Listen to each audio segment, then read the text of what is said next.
Zemmour, Domenech, ça se dispute, c'est parti, voici le sommaire. Je dois la vérité aux Français, je la leur dois. Ce sont les mots de Manuel Valls, discours de politique générale, 47 minutes calibrées, des gestes à gauche, des messages à droite, il y en a eu pour tout le monde. En revanche, on a perdu le Valls rebelle, le Valls provoque.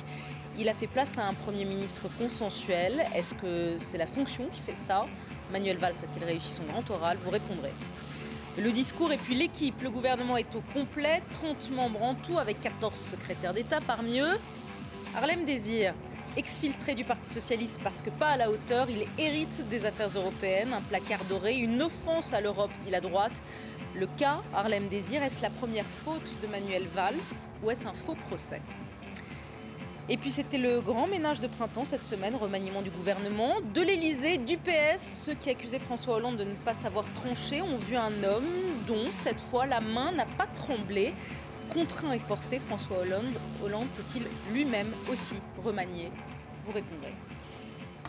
Vous n'oubliez pas de réagir sur Twitter, #CSD. Mais avant de parler politique, j'ai envie de vous faire réagir sur un immortel, messieurs. Sa candidature avait créé la polémique sous la coupole. Alain Finkielkraut vient donc d'accéder à l'immortalité. L'écrivain et philosophe a été élu à l'Académie française. Élu dès le premier tour par 16 voix sur 28 votants. Il succède à Félicien Marceau au fauteuil 21. Je précise que 8 académiciens ont mis une croix noire sur leur bulletin pour dire non à l'entrée de Finkielkraut. Écoutez. Il me semble, d'après ce que j'ai lu, qu'il y a une grande offensive, en effet, du politiquement correct pour annexer l'Académie française. Il semble qu'elle ait échoué. J'en suis heureux pour moi, mais aussi pour elle. La grande offensive du politiquement correct a échoué, Nicolas Domenech. Oui, c'est drôle. C'est drôle parce que l'Académie, c'est quand même le temple du politiquement correct, vraiment de la tradition. On fait un événement de l'entrée. Non, mais on fait un événement de l'entrée de Finkielkraut, mais il était chez lui à l'Académie française. C'est comme si demain, Zemmour, au nom de ses écrits nostalgiques, se présente à l'Académie française. Parce que vous avez remarqué d'ailleurs, tous ces littérateurs nostalgiques, au faut arriver à un certain âge, ils ont envie de se déguiser, d'avoir une épée, etc. L'épée, je prends l'épée, mais j'ai pas attendu d'avoir un certain âge pour prendre une épée. Et jouer aux mots comme à la dinette. Et puis, comme disait Didier Porte, d'ailleurs, ils savent pas ce qu'ils font les académiciens en confiant à Alain Finkielkraut une épée, parce que comme il fait des moulinets comme ça régulièrement, avec les mots aussi, il va faire du dégât. Bon, cela étant, ça aurait été Nabila ou Mimi Mati qui se présente à l'Académie française. Ça, on comprend que ça a pu faire de l'événement, de l'émotion, qu'il y ait eu un choc. Mais là, il est chez lui, hein, notre littérateur pleureur. Parce que, comme lui-même, d'ailleurs, il se définit, il dit parfois, je me caricature tellement en pleureuse réactionnaire que, heureusement, ma femme est là pour me corriger. Bon, c'est un peu pareil, d'ailleurs, pour Zemmour. De temps en temps, il y en a d'autres qui sont là pour le corriger, peut-être pas sa femme, moi, parfois. En tout cas, c'est, au fond, la réaction a accueilli un de ces héros, que moi, d'ailleurs, j'admire pour son style. Mais en même temps, et alors là, quelque chose que je n'ai pas compris du tout, c'est qu'il n'est pas davantage réfléchi à qui il allait succéder. Félicien Marceau, quand même, il a dit « Oh oui, je vais voir », parce qu'on est obligé de faire son panégyrique, son discours. J'adore les discours, moi, des nouveaux académiciens. Alors, Félicien Marceau, il faut quand même s'en souvenir, c'était un antisémite qui avait collaboré, qui a été condamné à 15 ans de prison. Et un écrivain comme Pierre-Emmanuel, à l'époque, quand Félicien Marceau est rentré à l'Académie, il a démissionné. Et donc, Finkielkraut n'était pas au courant de ça. Il n'avait pas réfléchi, ça ne lui a pas posé problème un instant. Je veux dire, et ce matin, moi, je suis resté transi, d'incompréhension, pratiquement d'effroi, qu'il n'ait pas, au fond, qu'il ne soit pas interrogé davantage sur à qui il allait succéder. Alors, il y a beaucoup de choses là. D'abord, Nicolas fait semblant de confondre tradition et politiquement correct.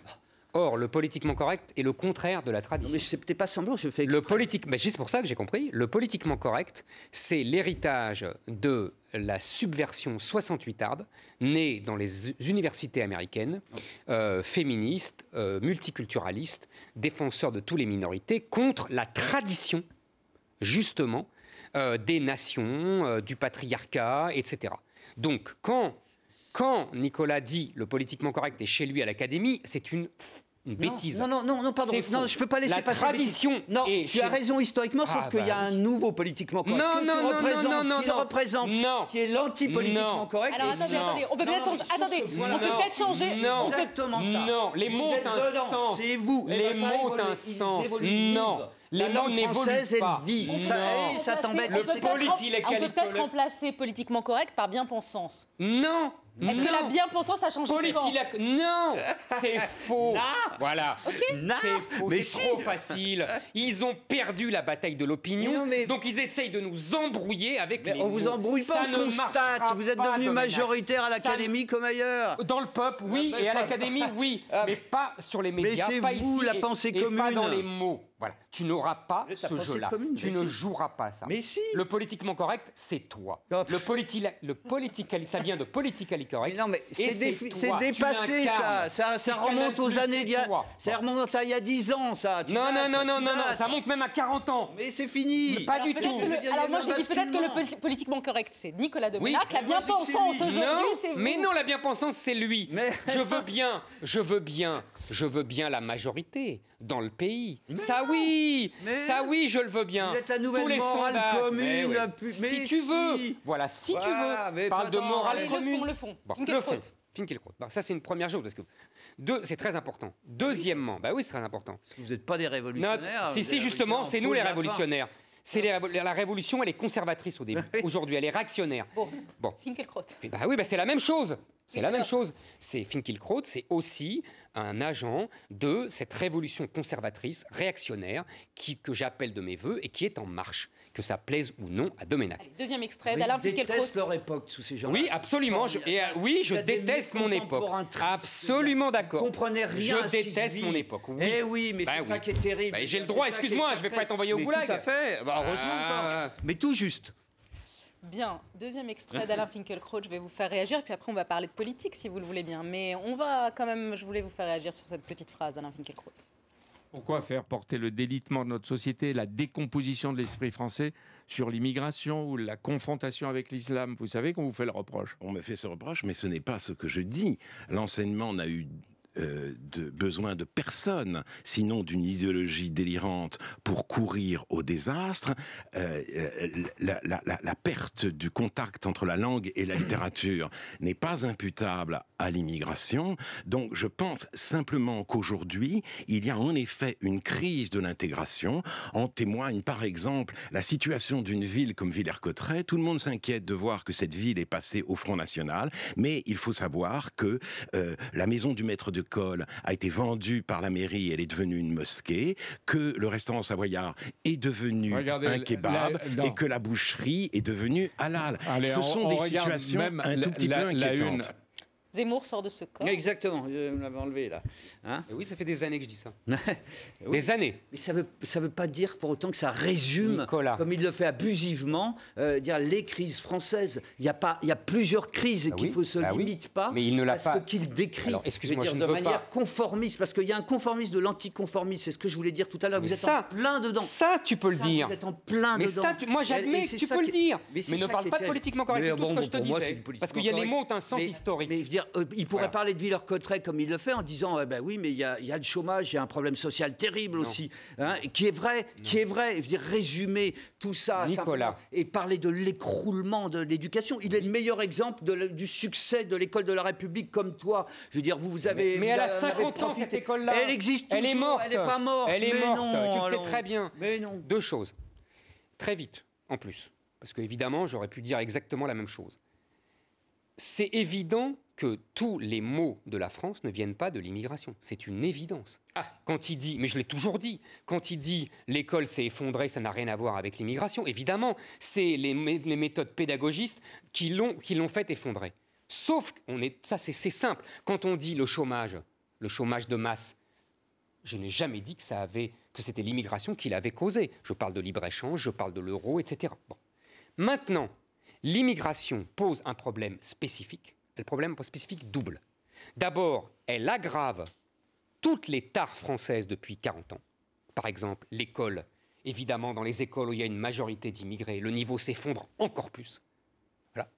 Deuxièmement, Des chiffres quand vous sortez mais ça bien sûr, vous voyez tous les niveaux. Quand vous avez les classements, quand on vous dit pudiquement que les classements PISA, c'est que la France garde de très très bons élèves en haut et que les inégalités s'accroissent en bas, ça veut dire que là où il y a beaucoup d'immigrés, le niveau est lamentable. C'est ça que ça veut dire en termes pudiques. Bon. Deuxièmement, quand on vous dit le chômage, bien sûr que ça ne vient pas des immigrés, sauf qu'il y a 25% puisque vous vouliez des chiffres, de chômeurs parmi les étrangers, et qu'il y a dans les banlieues 40% de chômeurs parmi les jeunes garçons de 18 à 25 ans, et que, on reçoit 200 000 immigrés légaux par an, et que grâce à M. Valls, le taux de régularisation des immigrés clandestins a explosé à de 50%, et que, et je finis... Ça fait 30 000 personnes. Et que qui ont été 40 000 personnes. 40, plus les 200 000 qu'on prend légalement. Ça fait donc 250 000 personnes par an.